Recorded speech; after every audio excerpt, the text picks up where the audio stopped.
Hi everyone, just before we start this show, I wanted to let you know that James and I are going to be doing a chat, a lecture at the Hay Festival in Hay-on-Wye next Wednesday, the 29th of May, and we are going to be chatting about our new release of the paperback, A Load of Old Balls, which is all the most interesting facts and things we learned about sports. It's for sports lovers, it's for sports haters, it's for sports skeptics. You've got Mary Queen of Scots football in there, you've got Michael Palin's Conker tournament, you've got lacrosse games involving over 100,000 players.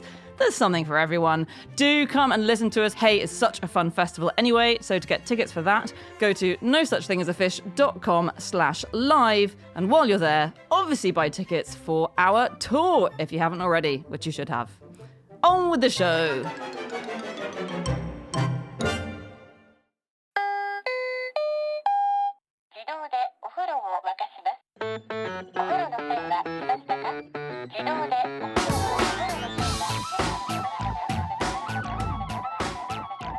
Hello and welcome to another episode of No Such Thing as a Fish, a weekly podcast coming to you from the QI offices in Holborn. My name is Dan Schreiber. I am sitting here with Andrew Hunter-Murray, James Harkin, and Anna Tashinsky. And once again, we have gathered around the microphones with our 4 favorite facts from the last 7 days. And in no particular order, here we go. Starting with fact number 1, that is James. Okay, my fact this week is that the coroner who did the autopsy of President McKinley injected part of him into a dog. So he was autopsied by 2 doctors called Harvey Gaylord and Herman Matzinger. And Matzinger wanted to find out whether the bullet that had killed McKinley had been poisoned or had some bacteria on it, like a biological weapon. And so the way he did it was he took samples from the wound and he injected parts of it into some rabbits and a dog and wanted to see how the rabbits and dogs reacted, because if there was poison on the bullet, maybe they would die and that would be evidence that he'd been poisoned as well as shot. And And it turns out that the thing that killed him was the bullet that went right through his body. Yeah, the dog was fine, wasn't it? In the notes that were given, it sort of said he was acting fine. Doesn't mention the rabbit. No, it doesn't mention the rabbit. It said that he was acting well, the dog, but his body temperature was around 104 degrees Fahrenheit. Is that good or bad for a dog? It's bad for a dog. Right. It should be a bit lower than that. You can react badly to an injection. I certainly do. Anytime I get a raised temperature. Yeah. We should say this was 1901 as well, just for anyone who's not up on their presidents. Absolutely. Yeah. President McKinley, Yeah. around 20th-ish? Yeah. 25th, I think. He was 25th president. That's right. Okay. Yeah. So why am I talking about this today if it was something that happened around 1900? Well, because we're doing podcasts with that. This is a new feature. Well, in the news this year, there's an auction site called the Raab Collection, and they found the personal papers of this Dr. Herman Matzinger, and that gave us all of this information about him injecting the president into the dog, which we didn't know until this year. That's very cool. He was actually, no wonder he liked animals, because he was a buffalo doctor. And when I say buffalo doctor, he was a doctor who lived in the city of Buffalo in New York. Who's that, Matzinger? That was Matzinger, yeah. Right. I just thought I'd try and trick you guys there. A good trick. No, it was But he wasn't the clever. first man to even look after McKinley when he came in. Okay. That was a different man called Dr. Mann. And Dr. Mann, Dr. Matthew Mann, and he wasn't even a proper surgeon. He was a gynecologist. He was a gynecological surgeon. Oh, no. This man has no vagina. It's all going into openings, isn't it? When someone's been shot. That's What true. a comforting thing to hear. Dr. Anna say as you lie on the operating table, look, it's all just stuff going in places. Don't worry. It's all holes in the body. Let's inspect your chest vagina now.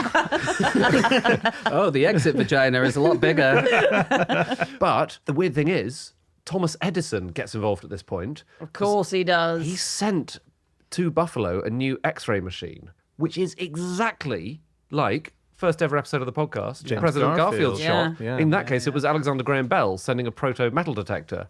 Basically, all new technologies were at some point just being tried Yeah, on yeah. president who have been assassinated. So basically, if, God forbid, the American president gets shot in the next couple of years, they'll probably send a chatbot. Yeah. That's amazing. So autopsies have come a long way since the days of injecting stuff into animals. And I didn't know really about body farms. That sounds grim. And yet it is. So they were basically invented by this guy called Billy Bass. Remember that? That singing fish. Big Mouth Billy. Big Mouth Billy Bass is singing fish. Before Wait, so he became... did Body Farms and then he did Novelty Singing Fish. Apparently so. Or it could be that they are different people. So this guy called Bill Bass was a forensic anthropologist in the 60s and 70s. And he realized that we didn't know much about what happens to bodies when they decompose. And so he kind of bought up some farmland and decided to collect loads and loads of dead bodies. And it's still going today. And there are now a few body farms around the world. And they're extraordinary places. It does sound like an excuse, doesn't it? When the police come and they say, why have you got hundreds of dead bodies buried in your field? Yeah. Well, also because they're buried in really odd scenarios. Because he has to, so they're stored in the boots of cars, for instance. Oh, yeah. Right. In pools of water, buried under rubble and in concrete. Officer, no, this is my body allotment. I want one day to have a whole farm, but I've only got one so far. Yeah, they're incredible. And we've learned so much about bet. forensics from them. And yeah, they do things like you'll be walking through a field and you might not see any bodies, but you might see pipes sticking up out of the ground. And that's because there are bodies underground and they're connected to pipes which are collecting gases.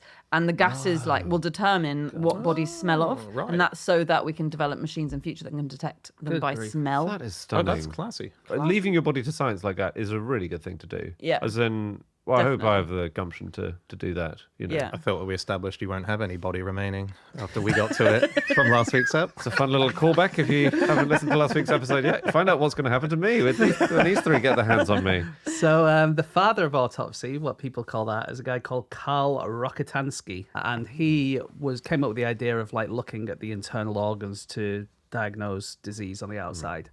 He personally performed 30,000 autopsies and supervised another 70,000 Sorry, in his life. 30,000? Yeah. Wow. That's one a day for ages. It's one a day for 100 years, Yeah. isn't it? Was Well, he yeah, not- he did more than one a day, is the way he got through that. Clever. But that's weekends, that's evenings, that's your birthday. Maybe you do more on your birthday, I don't know, if you're the father of it. Yeah. So I got a question. I think Andy's the best one to answer this. Okay. Yes. But Dan might be able to answer, and Anna definitely won't. So, So it's guy stuff. he's called he's called Karl Rokitansky. Yeah. And where do you know that name from? Karl Rokitansky. Rokitansky. What are you guys both into? It's something that I associate with both of you, which is shit movies. Oh. Was he in Is that Adam Sandler's real name? Actually, it's unfair to call this a shit movie. It's actually a classic, but it's the kind of movie you two would like. Pacific Rim 2? He gave his name to Max Rokitansky, who is the main character in the film series Mad Max. Oh, no way. Wow. Amazing. And that's because George Miller, who directed it, he was working as a doctor when he was getting funds for it. What, George Miller? Yeah, That's yeah. amazing. That is very cool. Yeah, George Miller's career has been amazing. He's done Mad Max, he did Babe 2, Pig in the City, Happy Feet, and then more Mad Max. Yeah. This weird And foray that into- Thunder, what was it called? The latest one? The one second Fury- to last. Fury Fury Road, Road. yeah. He's like in his 70s or 80s when he comes out to make that again. Like Well, he's and the new one's out shortly. Yeah. Anyway. So why does he So Anna, name... this is why I thought these two might know this answer. I have actually seen Mad Max uncharacteristically. I thought it was very dystopian. I'd rather be locked on a body farm. Yeah. You know what? The plot was not lost on you. Oh, dear. James, I have a different father of autopsy. Oh, yeah, go on. Mondino Deleuze. So this again. What do you do this again? Who is the father of autopsy, Andy? Do I do that a lot? Most episodes. okay. Mondino Deleuze was the restorer of anatomy. He was Italian, Yeah. if you couldn't tell, at the University of Bologna. And anatomy was banned, except for once every 5 years you could do a dissection. Wow. Dissection. Thanks Is this like, what's that film where sort of every 10 years or something you can all kill each other? The Purge. Yeah, this was basically The Purge. Oh, my God, Anna, you are in your dystopian worlds today. I am, yeah. Amazing. So Deleuze, he became the first person to do a dissection, document it, and publish his findings. And it was the first documented public dissection in 1700 years. Which is amazing. Yeah. But weirdly, senior people like him, they would not do the actual dissection themselves. So there's a picture of this happening, and it was in the 14th century. Senior people like him, they wouldn't do the dissection. He would sit on a big elevated chair above the action Like a tennis umpire. Exactly like that. And he was reading aloud from a book, I presume a book of anatomy. New balls, please. And he was commenting on, he was reading Galen's anatomy to the audience and saying, look, now you're going to say, there was just a sort of barber surgeon actually doing the procedure. Right. And also, did we ever mention the ostensor? That was basically someone with one of those pointers whose job was to just point out the bits that were being autopsied or examined or whatever. Separate to the guy on the chair. The guy on the chair is talking you through it. Because he can't reach, he'd need a very long Exactly. ostensor. I wouldn't he? mean, they can go very long, those. That's Okay. true. The ostensor is just there going, ta-da! There's the pancreas. Uh-huh. Yeah. Fun Wow. job. Yeah. Very They interesting. became really popular, didn't they? Dissections in Italy, especially. Around the time of the 16th century, they were so popular you could buy flap anatomies. And a flap anatomy was like a book with flaps in it, like a kid's book, where you could lift up the flaps and say, oh, look, there's the gallbladder. Or, so cool. Isn't that cool? Wow. I can't believe that technology is that old. I That's so don't know weird. if, the technology is quite basic for a flap. It's literally just a piece of paper. True. But I don't know if there were any kids' books that did that before then. I can't imagine there Yeah, were. So I right. think the original kids' flap book was That's probably great. this. That's great. Wow. Have you heard of vampire autopsies? Now, these are very weird. These are a real thing that used to happen. There was concern that if you were dug up and you were very well preserved, you might be a vampire. Yeah. And there was this big superstition that tuberculosis was an inherited disease. Okay. So the dead could drain the life of their descendants. Actually, those people had TB, but the idea was that they were kind of being drained by the people who died. And there was this theory that the body of the dead person had to be destroyed to protect the health of the living. The last one of these happened in 1949. What? I know. So Was it to kill them to stop them vampirizing other people in 1949? Yeah.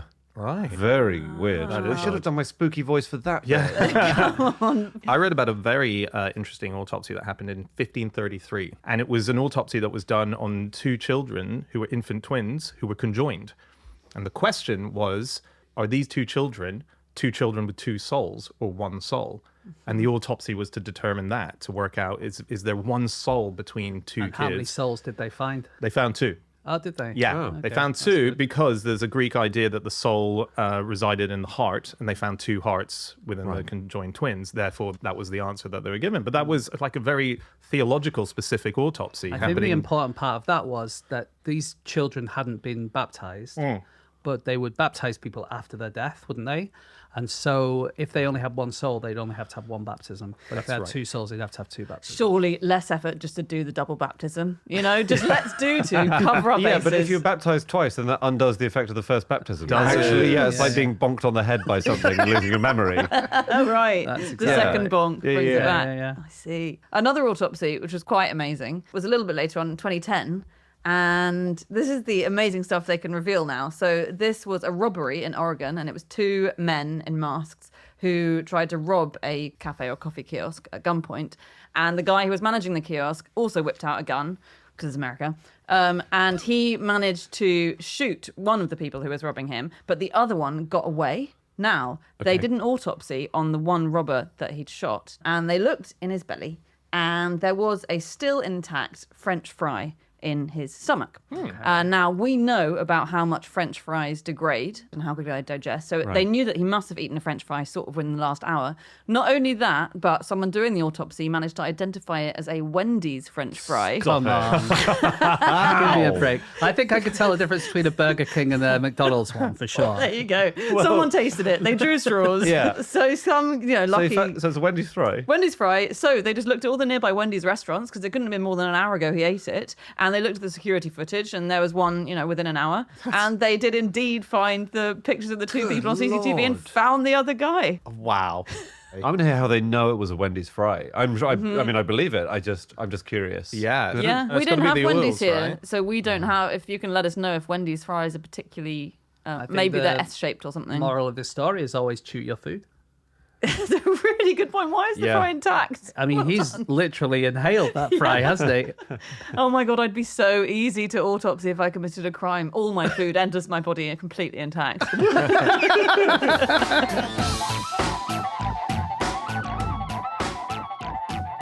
Okay, it is time for fact number 2, and that is Andy. My fact is that England's worst ever pennies are worth £350 each.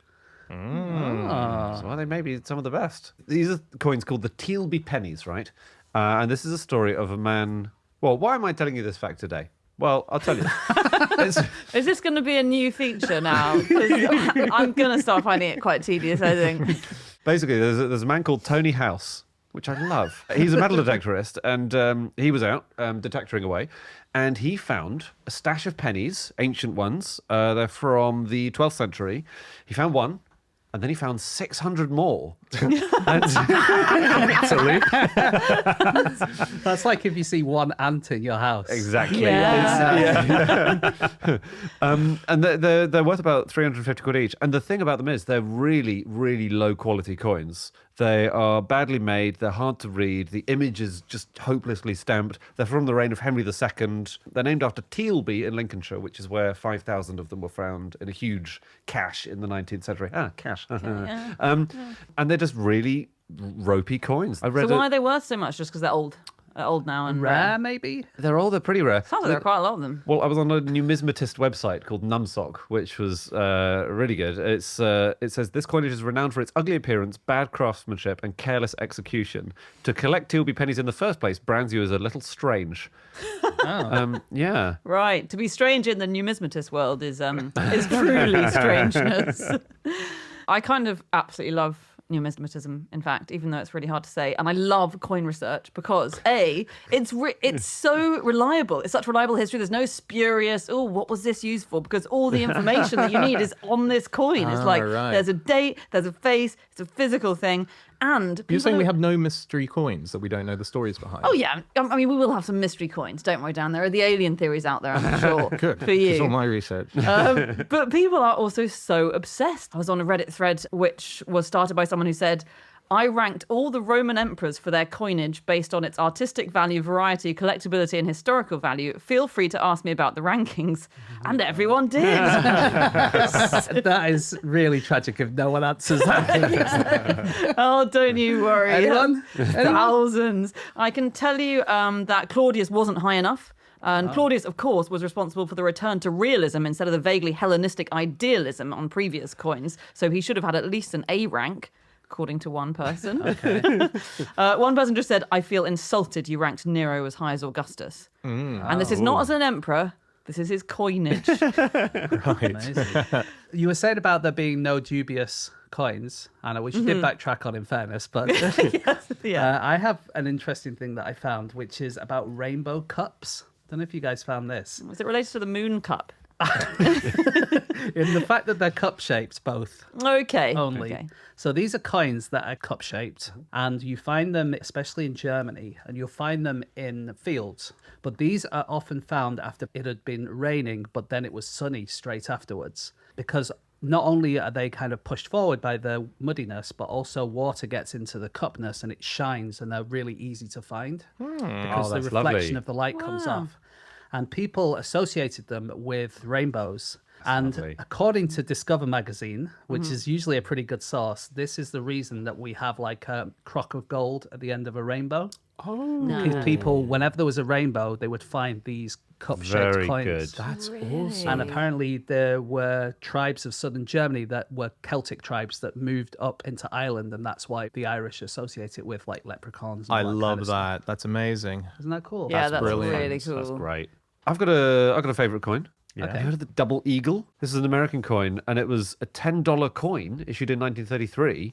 500,000 of them were struck, but they weren't issued as legal tender because in 1933, the Great Depression, blah, blah, blah, banking crisis, gold coins were outlawed as legal tender. It is now illegal to own a double eagle one. What? Yeah. They're all technically US government property. Because they never put them out, Yeah. you can't have accidentally got one in your change and own it. No. I If you have one, see. it must have been stolen. I know. I think there is one, isn't there? There's one. So there are two in the Smithsonian, which is kind of different. But then there's one which is not illegal to own. I can't work out exactly why that's the only one that's not illegal to own. But it was sold in 2021 at auction for nearly £15 million. Yeah. What happened was, I know. a few of them were stolen and found their way into private hands via a jeweler called Israel Svit, who was from Philadelphia.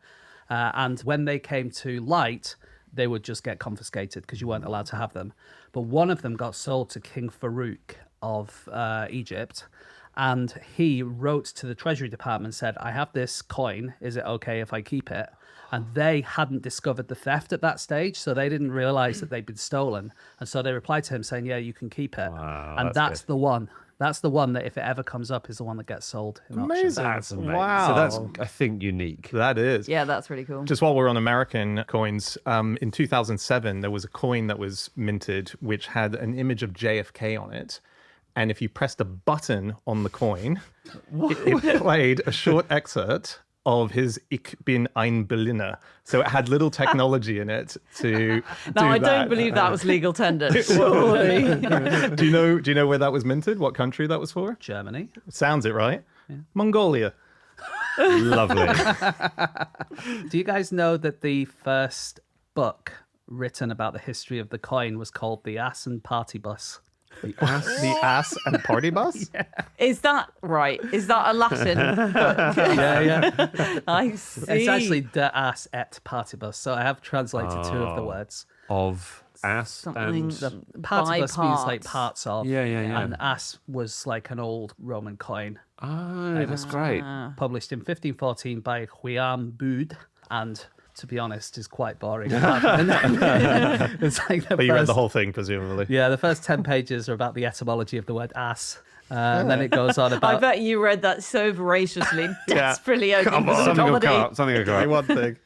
One actually amazing thing, speaking of Romans and coins, is that coins are the reason that we're still discovering Roman emperors. Which I didn't know. Wow. What? We discovered our latest Roman emperor in 2022. No, Come off it. No. It's true. Who were we missing? This is. It's not a biggie. It's not like in between Nero. Oh yeah, it's the to Augustus actually only came to light. No, this is the Great Spontianus.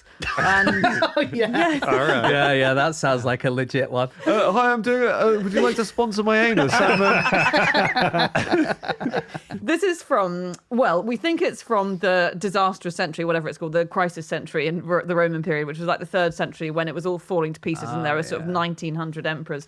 But the reason he's only just come to light is because there were these coins found in Transylvania in the 1700s, which were assumed to be fake, and people looked at them and said Andy, they're sorry. forgeries. Andy, can you say these coins were found in Transylvania, please? These coins were found in Transylvania. Yeah, that seems to add to it for me. Yeah, No, you're I'm absolutely interested. right, yeah. They were found in Transylvania.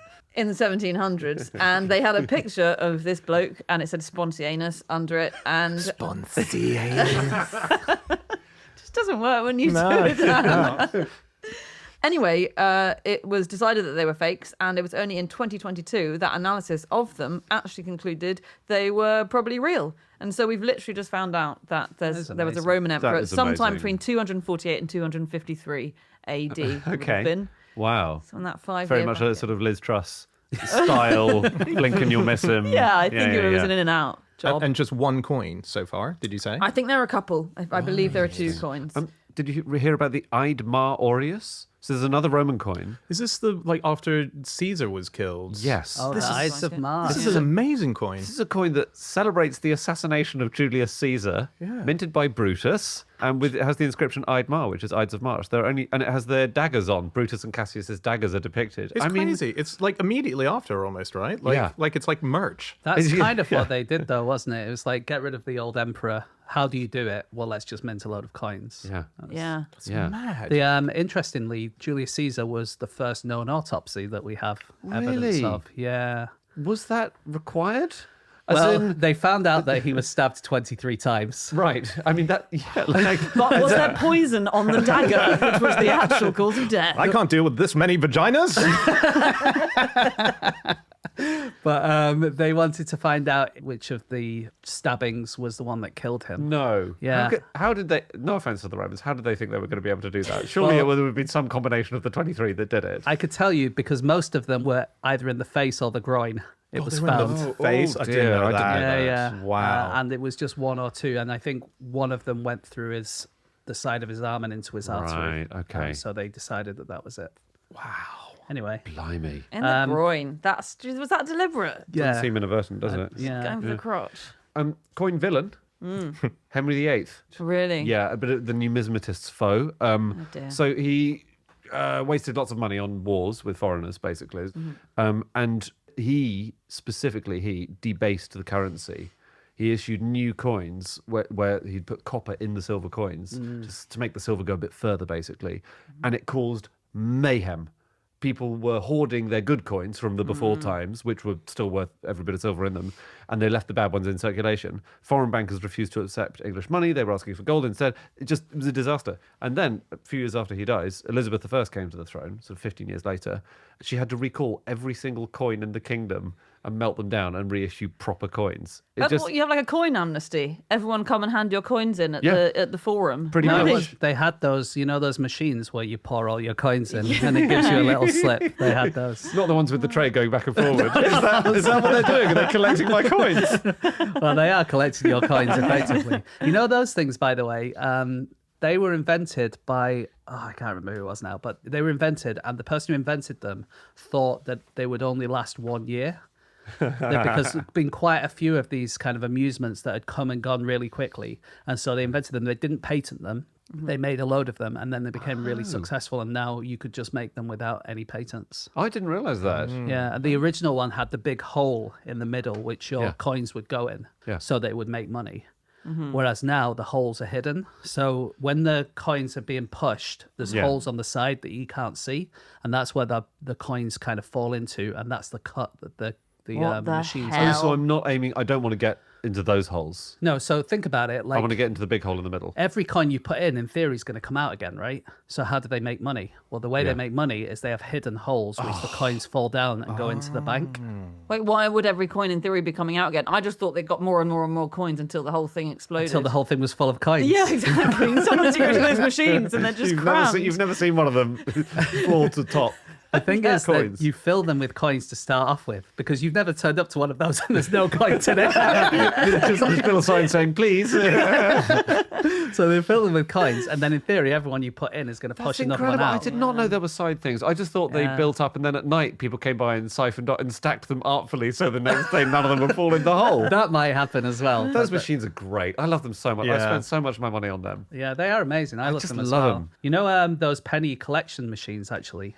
What do you mean? The one where you get all of your money that you've been keeping in a jar for the last and you 10 tip them in years. and you turn it into cash. Do you know what the most that anyone's ever got out of those is? Oh, great. Oh, God, how much?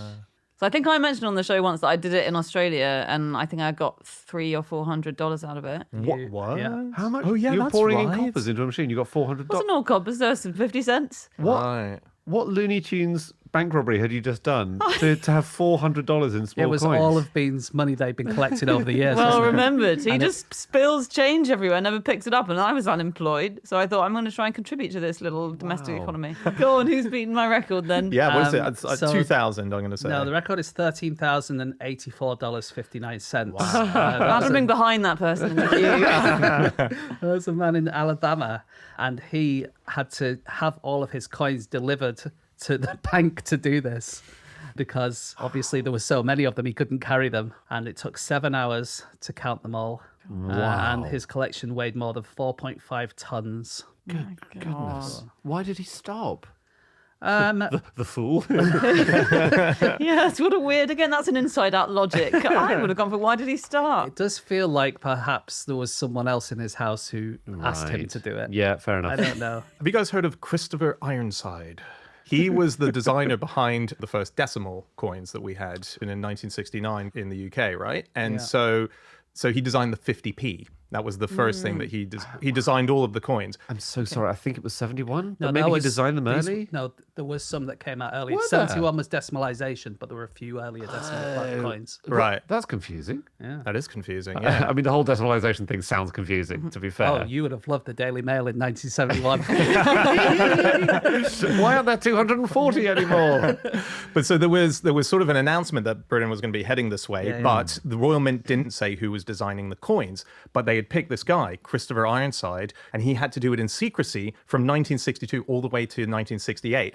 Now, you would think they gave him an office to go and do it in, that he could do it in secrecy if it was such a big deal. They didn't. He had to do it in his house. He had his mother living in the house. He had a daughter living in the house. He had 2 young kids on the way. He had a small house, so he had nowhere to do it. And they're constantly at risk of discovering the big secret, which is that he's working on their stuff. But he's what he's designing. All you need is a desk. Exactly. Yeah. Anyone all who- right, there's the voice of Big Mint over here.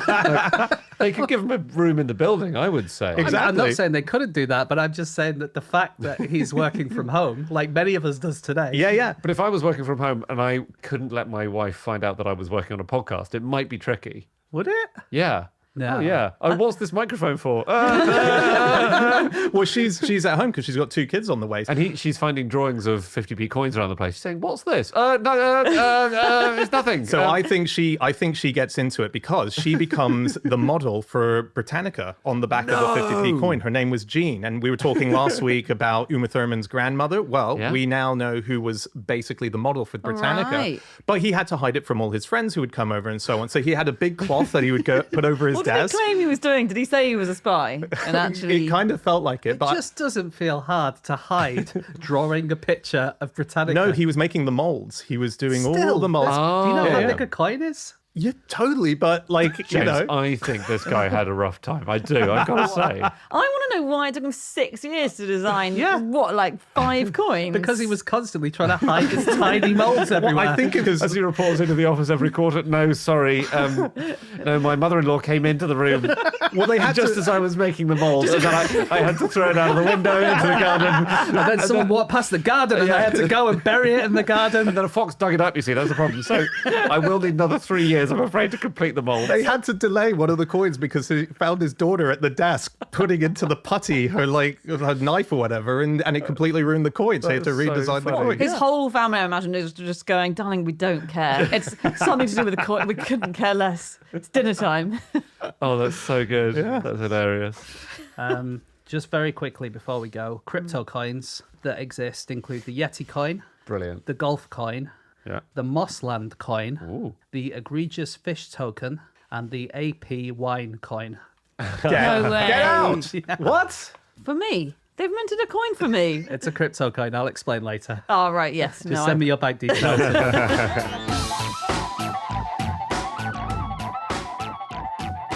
Okay, it is time for fact number 3, and that is my fact. My fact this week is that, in theory, you can get a peanut allergy transplant. Oh, good. Why would I want that? Yeah. You wouldn't be asking for it. This would be an accidental transplant. So there's numerous papers out there. The one that I read was to do with a 31-year-old woman. She had liver failure, so she had a liver transplant. And then after the operation, she was kissing her partner, and he had just eaten a peanut butter chocolate. And as a result, she rashed up, and she said, "That's weird. That's never happened before." They went to the doctors, and they worked out that she now had hypersensitivity to peanut, hazelnut, and pecan. And they believe that that was new from post-transplant. And then there are other multiple examples of people who have been claiming to have had a peanut allergy post-transplant. That's very cool. Yeah. What a pain in the ass for those people. Peanut allergies. Did you say peanut? It was Yes. definitely, it was either penis or peanut. Oh, peanuts. Sorry, no, Yeah. still on peanuts. There is a day of the year where in Canada, peanut allergy cases which trigger anaphylactic shock rise by 85%. Can you work out what that day of the year is? When they eat a lot of peanuts? Super Bowl? No, Canada. No. The World Series baseball, the hockey. Hockey. It's not sport. When's the day when suddenly everyone eats a lot more Maples. peanuts? Christmas. Christmas. It's the Canadian Oh, peanut Christmas. Yeah, When they all take flights and get them for free. that's right. When they go to the cinema, do they all go to the cinema one day of the year? Canadians only go to the cinema one day a year because it's quite sinful, so they try and limit it. It's Yeah. National Peanut Day. What's Charles Schultz? Was he Canadian? Oh, these are such good guesses. Okay, Is it really obvious? it's not We're really missing obvious. something. Peanut-based confectionery gets eaten a lot more on one day of the year. Halloween, when they do Halloween, trick or treat. thank you. Halloween. It's Halloween.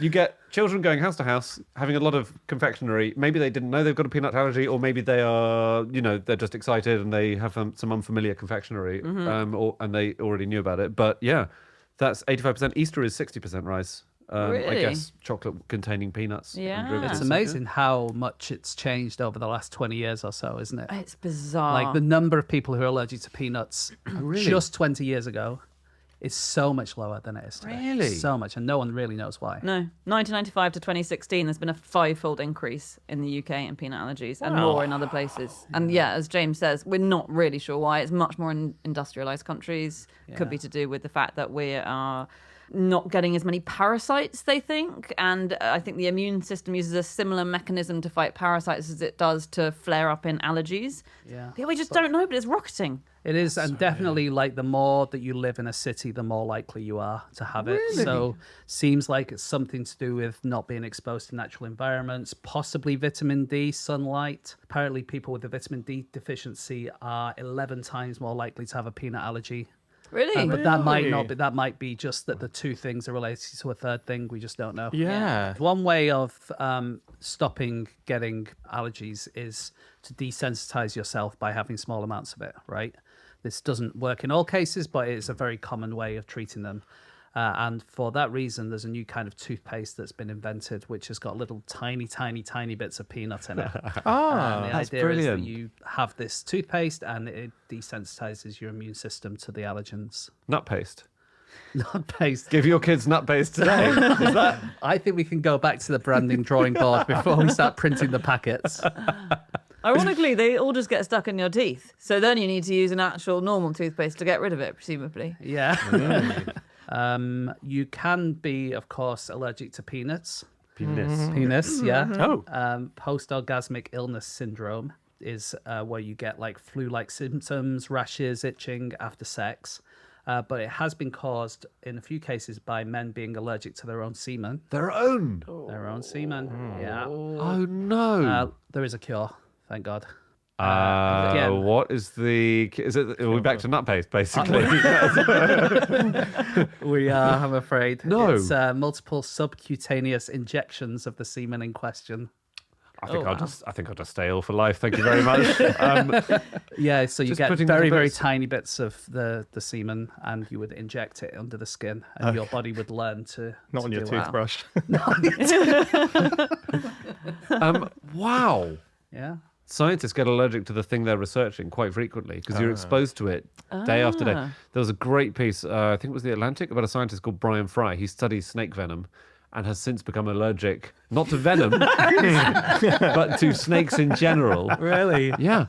And if you, there's apparently the huge chance that if you work with something all the time, you develop an allergy. 40% of vets, 45% of people who work with lab rodents get an allergy to them. Really? There was a leech scientist called Danielle de Carle who uses herself as bait when she's trying to catch leeches out in the field. You know, she just walks through a swamp and gets some. She now, after a year or two, couldn't do it anymore.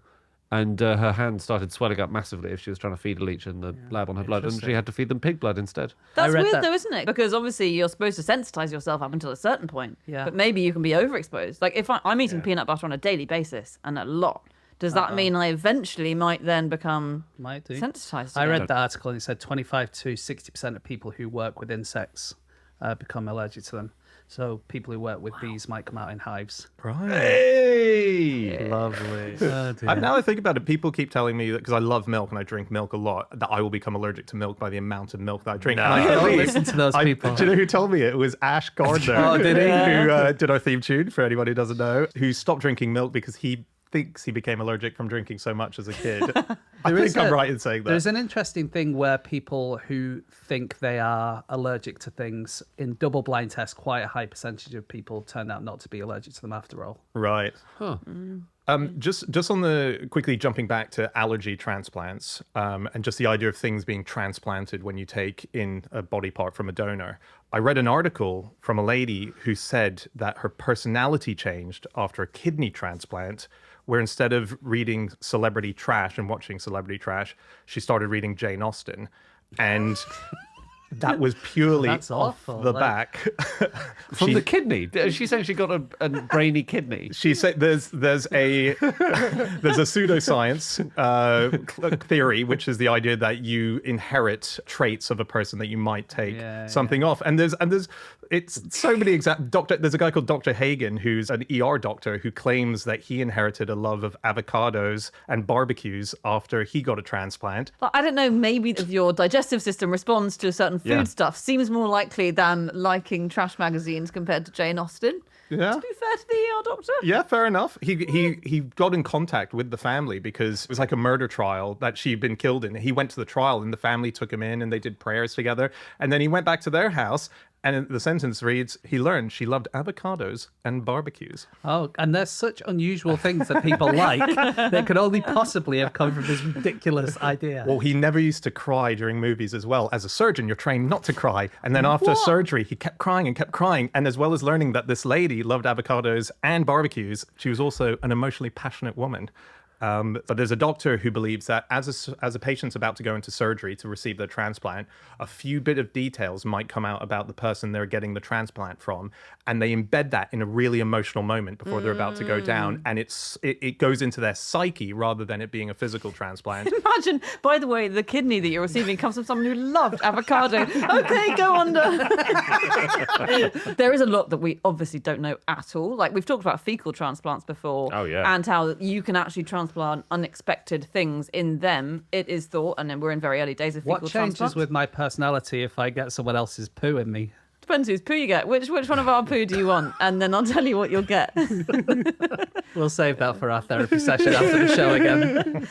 No, you kind of think Andy mentioned on the show before that a mother who received a fecal transplant from her daughter suddenly became obese. And her daughter was obese. And because we really don't know. That makes sense, because it could be the microbes causing that, right? That's right. There was someone else who received a fecal transplant who had had alopecia and not had any hair since they were 6, who suddenly grew hair again. And I suppose this is all like micro climate. There's a lot still to learn about it, and who knows what little things it's affecting. Yeah. I buy it. I buy it a lot. Okay, here's a way. If you are a parent and you have a baby who has a dummy, you can protect them against allergies.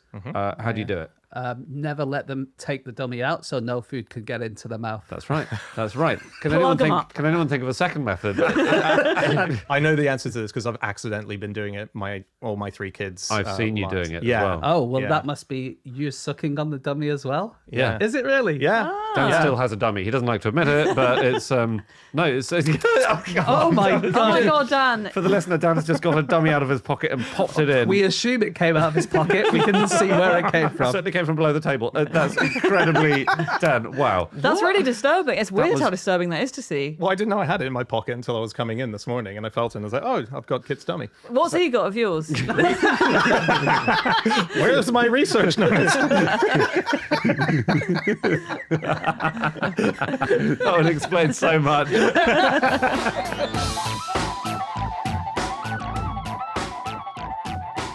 Okay, it is time for our final fact of the show, and that is Anna. My fact this week is that the largest parasite in the world is a Christmas tree.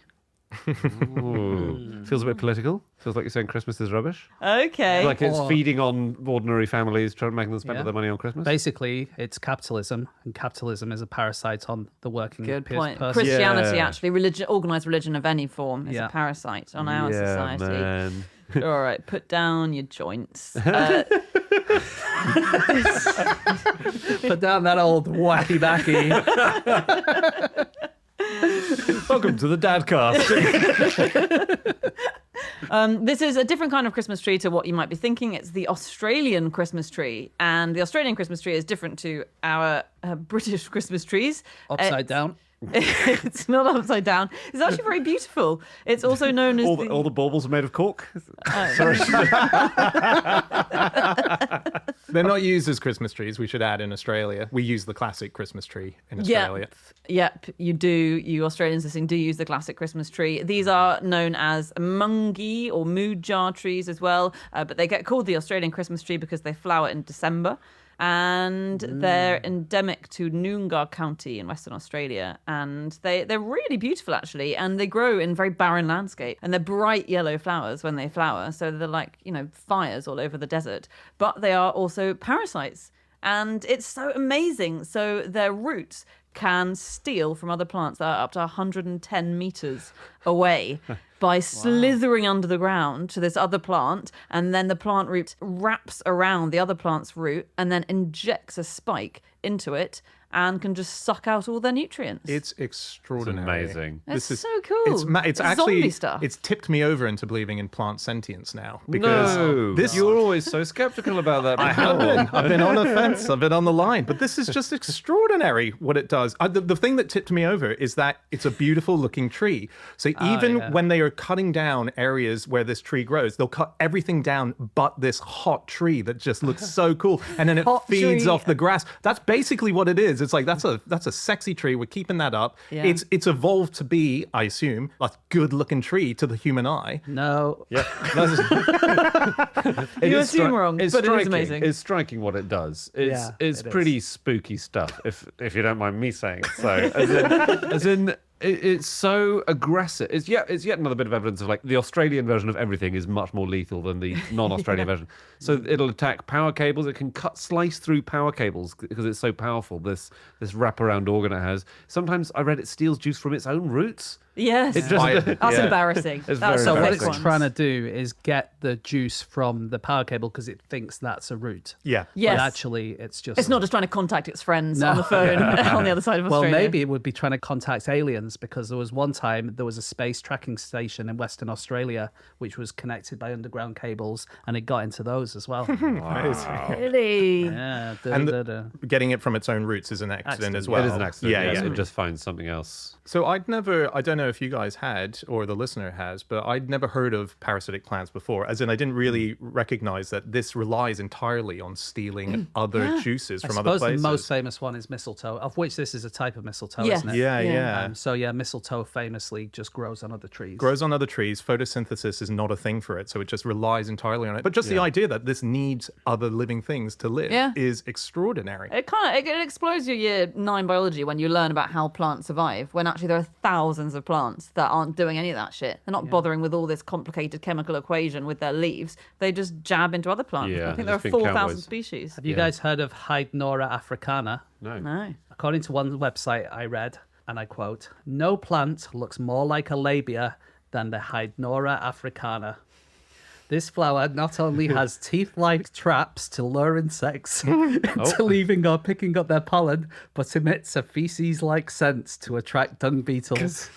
Gosh. I just love that sentence. Nothing looks more like a labia, and it has teeth and smells like feces. Yeah. That's quite that is a good riddle to ask. But yeah, this one sort of likes to attract dung beetles with its smell, and a lot of those ones that are like really, really smelly plants, they are also parasitic. The dodder is amazing as well. Did you guys read about that one? Yeah. That one's It's a bit extraordinary. unstable on its feet, isn't it? But it's pretty extraordinary. Yeah, so this is a plant it's got no roots or leaves, and it's sort of yellowy looking. It sort of grows on other plants, and it's only got a lifespan of 5 to 10 days without a host, right? So it needs to find a host in that time, and it Well, goes this is when the seed gets when the seed, dispersed. yeah, Right, sorry, okay. when the seed gets dispersed, and it can sense where the closest best host is through the air, which Yeah. is mad, and then goes that way. Yeah, I It's can really see why you're... sinister. Sentience. It's so sinister, Sedona. No, it is because Yeah. we don't understand a lot of how they do this. Yeah. So it is extraordinary. It is amazing. And it's weird how pretty so many of them are. It's like if you came out in Almost awful like they blisters. evolved just so that humans would like them. Thank you, James. You see? I love them. There's one which lives entirely inside the stems of plants, and this is a genus, Pilostyles, nicely described in 1948 by Australia's government botanist who was called Charles Gardner. Right. Which is nice. Very nice. It's so pretty. So it just lives entirely inside a stem. You don't know it's there. It's just little threads, and then plops out for about a week of the year again, like the one Dan described. And it's so pretty, and these white flowers come out all over the stem of a plant. So you'd think, gosh, this plant's looking so pretty, and actually it's disease. It's another plant. It's another So plant. weird. It's so weird. I love it. Did you guys hear about the lodgepole pine dwarf mistletoe? This is another. So this is a kind of mistletoe. Most mistletoe seeds are dispersed, or most kinds of mistletoe, they're dispersed by birds. Birds eat the berries, and then they fly somewhere else, and then they poo out the seeds, and the seeds have a new environment to grow in. Not the lodgepole pine dwarf mistletoe. It spreads by explosions. It basically the seed, each fruit has a single seed inside it, which is covered in this very, very sticky stuff. And then as the fruit matures, the pressure builds and builds and builds inside it. Right. And then eventually it just goes, "Bwah!" I've seen these exploding cucumbers in Greece. Yeah, so it was growing almost like a weed and some steps, but I noticed it, and it looks like a tiny little gherkin. Okay. And then if you prod it enough, it just explodes and the seeds go everywhere. And they're really cool, but they don't go that far. But then it apologizes and says, "I'm sorry, that's never happened before for me." Do you know why mistletoe seeds are sticky? Because they are when they're dispersed. No, what is it? Partly is because they have to grow from up a tree, which is kind of cool anyway, so to stick to the tree. But as you say, they're dispersed by birds pooing them out and then wiping them on trees. So what it requires is for the bird to poo, but this annoying sticky seed gets stuck to its anus. And so this bird's going, I've got this seed on my bum, I just need to wipe it on something. And they wipe their bums on the tree branches. Yeah. And that's what sticks them to And it. also because they've wiped their bums on the trees and their bums had poo on them, then they have their own fertilizer. Lovely. There you go. It's Yeah. like the perfect. If you're a seed, you're being flown to the top of a tree, Yeah. and you're being put exactly where you want with a load of fertilizer. It's a dream. So I just said, when you said that, I went, clever. But I realized that's obviously humanizing it. Like, what is it? What is that? If it's not clever, just what is evolution. it? It's amazing. It's just what it is. It's just Yeah. what it is. Yeah. It's just a random thing. It's not. It's just over millions and millions of years, maybe even before humans existed. Yeah. Different things have been tried out, and this I is don't the think one we that invented works. sentience. I'm not claiming humans brought that along. Yeah. Is ivy parasitic? No, that just crawls on stuff. If it Okay. just grows on something, it's not technically a parasite. It has to be stealing its resources Yes. like it's It's not. sap So it doesn't or It steal might not be resources. particularly good for the thing it's growing on, but it's not parasitic. Yeah, it could weaken Yeah. a tree and make it Yeah, fall and yeah. so on. Yeah, but okay. Do you know what it is? Which makes people really angry? Is orchids. A parasitic. In fact, all orchids are parasitic. No. Another beauty. But another beaut. But this is something that is vigorously denied by the American Orchid Society. Again, it's so weird. So That's basically, brilliant. they're a slightly different kind of parasite. They parasitize mycorrhizal fungi, which are those threads yeah. underground, those fungal threads underground. Right. So all orchid seeds start off by parasitizing the fungi because they're not born with the resources to grow properly. So they steal from this fungi at first. Many of them do it for their whole lives. So the parasites, and yet on the FAQs page of the American Orchid Society, there's a question, are orchids parasites? No, they're not. Go away. Stop asking questions. So it is absolutely not. Of the approximately 20,000 species of orchid, not one is parasitic. It's honestly Wow. So how are they claiming that? Are they claiming that because it's hosted by the fungus that it's different to being hosted by a... I think that's the assumption. They don't address, much like hearing a politician interviewed on the Today programme, they're really very much just repeating this one point. I don't think anyone wants to talk about parasites. No, people want to hear about the good work that I'm doing for the people of the underground.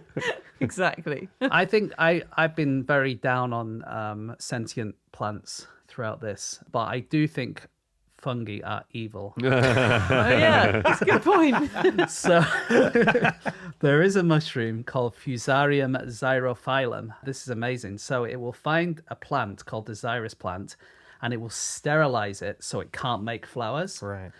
But it will then make its own flowers that look exactly like the normal ones, but they're made out of mushroom. Wow. That's amazing. Isn't that amazing? Oh my god, like a tofu alternative. Exactly like that. Plant replacement food. So you might think you're getting a nice bunch from Interflora, but Yeah. actually all those roses and lilies and whatever, they're all actually mushrooms. That reminds me of the show Is It Cake? Yes. That was on a couple of years ago. Yeah. There should be a show called Is It Mushroom? Mushroom? It And looks then- like a sofa. It's a mushroom. And then the final episode, it turns out the host is a mushroom. Yeah. It's a format. You might think I'm the host, but in fact, I'm a parasite. That's the... That's very funny. Very I good, read, yeah. just related to that, this 2024, Bolton, where I'm from in Greater Manchester, has been named the Town of Culture for Greater Manchester. But also this week, it was named as the mouldiest town in the whole of the UK. And it just feels like they got the wrong meaning of the word culture.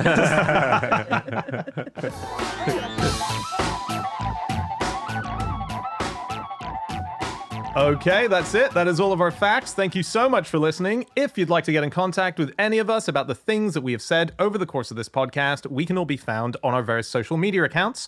I'm on @Schreiberland on Instagram. James? My Instagram is no such thing as James Harkin. Andy? I'm on Twitter @AndrewHunterM. And Anna, where can they get us all as a group? You can go to Twitter, we're on @NoSuchThing, or Instagram @NoSuchThingAsAFish, or you can email podcast@qi.com. Yep, or go to our website, nosuchthingasafish.com. We've got all of our previous episodes up there. We have the doors to the secret club known as Club Fish. We put lots of bonus material up there. It's a really fun place. There's a Discord where all the listeners get to chat to each other. It's really worth checking out. Do that now. And as you will know, we are back on the road with our new tour, Thunder Nerds. We are going to be coming to a bunch of cities and towns around the UK, and then we're going down under to Australia and New Zealand. Get tickets now before it sells out, or otherwise just come back here next week. We'll be here with another episode, and we'll see you then. Goodbye.